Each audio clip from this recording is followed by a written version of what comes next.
Students, पिछले video अब में हमने बढ़िया। बहुत अच्छे ढंग से पढ़ाया था ट्रायंगल के बारे में। ट्रायंगल के बारे में हमने बताया था कि कोई ऐसा शेप जो 3 लाइन सेगमेंट से बाउंड होता है उसको हम ट्रायंगल कहते हैं।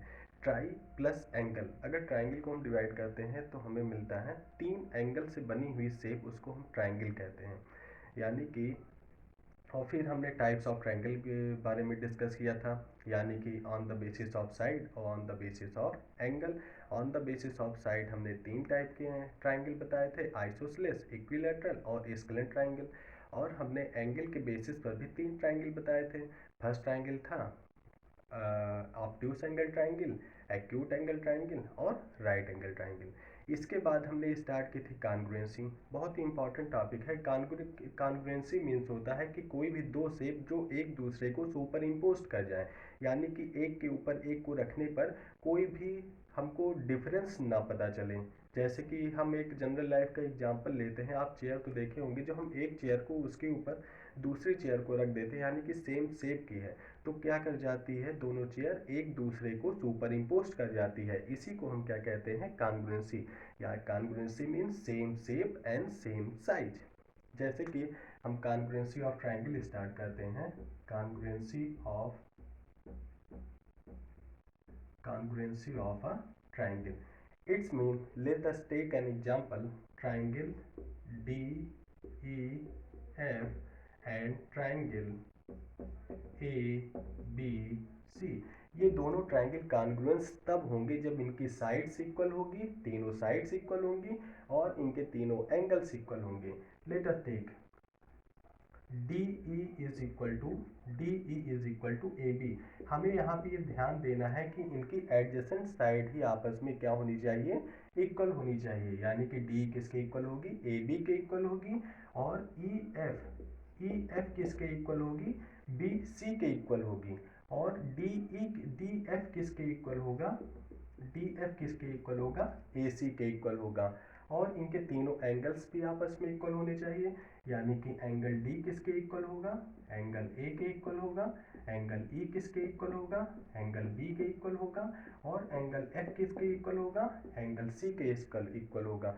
Now we can say that the triangle DEF is congruence to the triangle ABC, क्योंकि इनके तीनों साइड्स आपस में इक्वल हैं और इनके तीनों एंगल्स आपस में इक्वल हैं।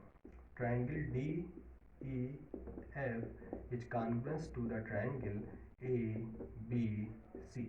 अब इसको, ये तो हमने कॉन्ग्रुएंसी को क्लियर कर दिया, कॉन्ग्रुएंसी ऑफ अ ट्रायंगल क्या होता है, बेसिक चीज़ें मैंने बता दी हैं। अब इसके बाद कुछ क्राइटेरिया आ जाते हैं। For example SAS criteria, triple S criteria, AAS criteria, triple A criteria. बहुत सारे क्राइटेरिया होते हैं जो हम आगे पढ़ेंगे, क्लास 10th में भी पढ़ेंगे, क्लास 9th में भी पढ़ेंगे। तो जो फर्स्ट क्राइटेरिया आज मैं स्टार्ट करूँगा वो होगा triple S criteria. The first criteria that I will start is triple S criteria for the congruency. Triple S criteria for the congruency. जैसा कि यहाँ पे क्लियर हो रहा है, triple S, S stands for the side, यानी कि side, side and side. यानी कि कोई भी दो ट्रायंगल हम लेते हैं, उन दोनों ट्रायंगल्स की अगर साइड्स आपस में इक्वल होंगी तो हम क्या कहेंगे कि वो दोनों ट्रायंगल आपस में क्या है, कॉन्ग्रुएंस हैं। फॉर एग्जांपल हम एक दो ट्रायंगल ले रहे हैं, एक ट्रायंगल हमने ले लिया PQR और एक ट्रायंगल हमने ले लिया ABC। अगर इन दोनों ही ट्रायंगल्स की साइड्स आपस में इक्वल होंगी, जैसे कि PQ किसके इक्वल होगा, ध्यान देने की बात है कि इनकी एडजेसेंट साइड्स ही आपस में इक्वल होंगी। हम PQ को AC के इक्वल नहीं करेंगे, ये इसकी एडजेसेंट साइड नहीं है, इसीलिए PQ किसके इक्वल होनी चाहिए, AB के इक्वल होनी चाहिए। PQ is equal to AB, QR is equal to BC और PR is equal to AC। अब यहाँ पे दोनों ही ट्रायंगल्स की तीनों साइड्स आपस में क्या है, इक्वल हैं। Now we can say that the triangle PQR is congruence to the triangle ABC। अब इस कॉन्सेप्ट पर कई MCQs ही बनते हैं, जिनको मैं बहुत ही छोटी सी ट्रिक बताऊंगा कि बोर्ड एग्जाम में भी पूछा जाता है ये। तो अभी मैंने कौन सी क्राइटेरिया पढ़ाई है, triple S criteria. Triple S mean side side side, यानी कि दो ट्राइंगल्स की अगर साइड आपस में इक्वल हो गई तो वो ट्राइंगल क्या हो जाएंगे, वो दोनों ट्राइंगल कॉन्ग्रुएंस हो जाएंगे। जैसे कि हम एक एग्जांपल ले रहे हैं, एक एग्जांपल से आपको क्लियर करेंगे। फॉर एग्जांपल दो ट्राइंगल हम ले रहे हैं यहाँ पे ए बी सी और डी ई एफ।